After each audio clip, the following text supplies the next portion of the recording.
Vous créez du contenu par le biais d'un blog, d'un podcast, avec votre chaîne YouTube, mais votre réseau de contacts ne semble pas augmenter. Alors, peut-on grossir son réseau par le biais de la création de contenu? C'est ce dont je discuterai avec vous lors des prochaines minutes. Les médias sociaux en affaires est votre rendez-vous hebdomadaire pour en connaître davantage sur les différents réseaux sociaux et les plateformes de création de contenu dans un contexte d'affaires. Chaque semaine, je, Amélie Delebel, répondrai à une question thématique qui vous permettra d'appliquer concrètement ces conseils pour votre entreprise. C'est parti! Bonjour et bienvenue sur les médias sociaux en affaires, épisode 95. Et aujourd'hui, je réponds à la question « Comment grossir son réseau par le biais de la création de contenu? » Car oui, créer du contenu, ça vous permet de grossir votre réseau, mais pour cela, il faut quand même réaliser certaines étapes, donc faire certaines actions et bien sûr penser que cela se fera sur le long terme. Donc, oui, créer du contenu, que ce soit peu importe votre champ d'expertise et peu importe vos forces, que ce soit par justement l'écrit, l'audio ou la vidéo.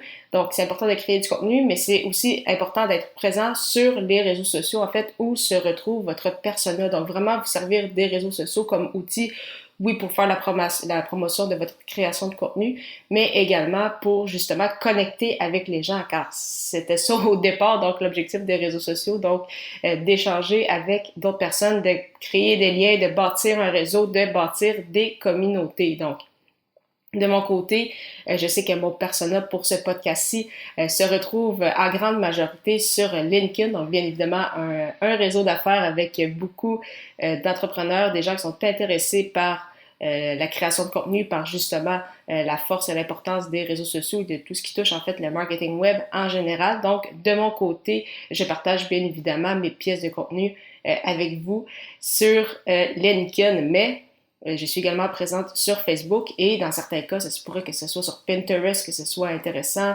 d'autres peut-être plus Twitter, peut-être même TikTok ou Instagram, bien sûr. Donc, vraiment important d'être présent sur les réseaux sociaux où se retrouve votre audience. Et si jamais vous savez que votre audience se retrouve à plus d'un réseau social, mais il vous manque peut-être un peu de temps ou de connaissances, il n'y a aucun souci. Important d'y aller une plateforme à la fois et par la suite, vous allez pouvoir poser de plus en plus d'actions donc sur les autres plateformes.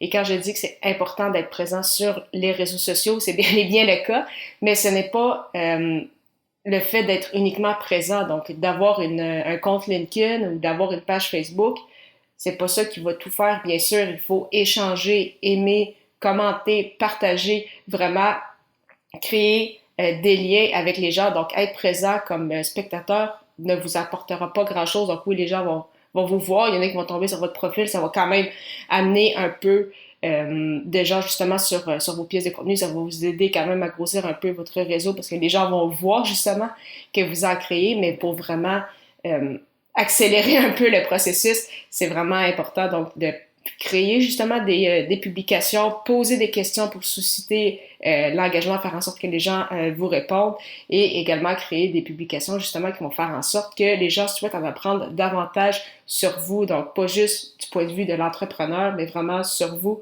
personnellement parce que les réseaux sociaux servent à ça également, donc connaître vraiment l'individu derrière le rôle, si je peux dire, et pour ceux qui pensent que par exemple, LinkedIn, c'est encore justement ultra corporatif, donc corporate.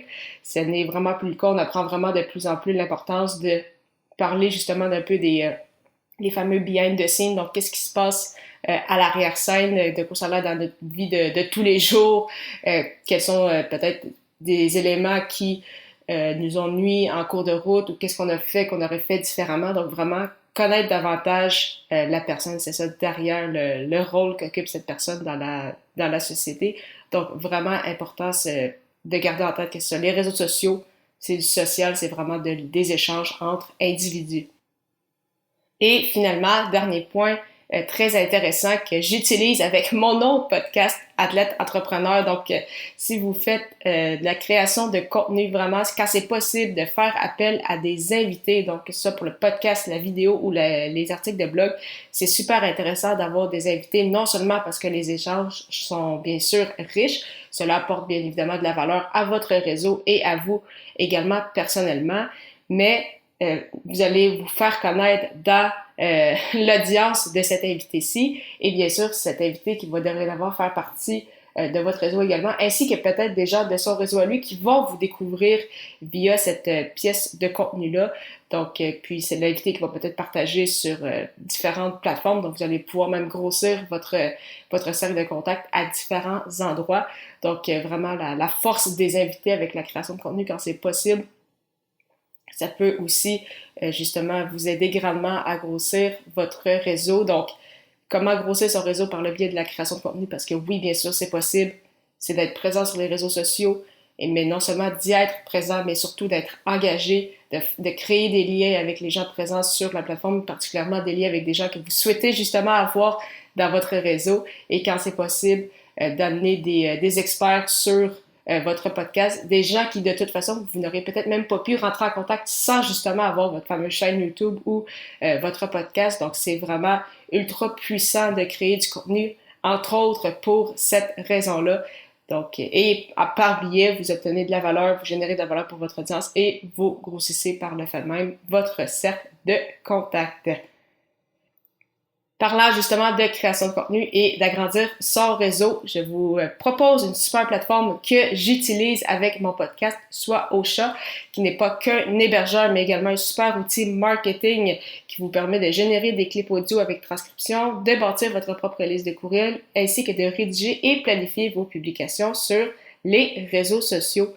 Donc, pour essayer à votre tour cette plateforme francophone, profitez d'un essai gratuit de 2 semaines au amiedelebel.com/Ocha, A-U-S-H-A. Lors de la 94e émission, je répondrai au questionnement « Comment trouver du temps pour sa création de contenu ?» Au plaisir de vous y retrouver la semaine prochaine!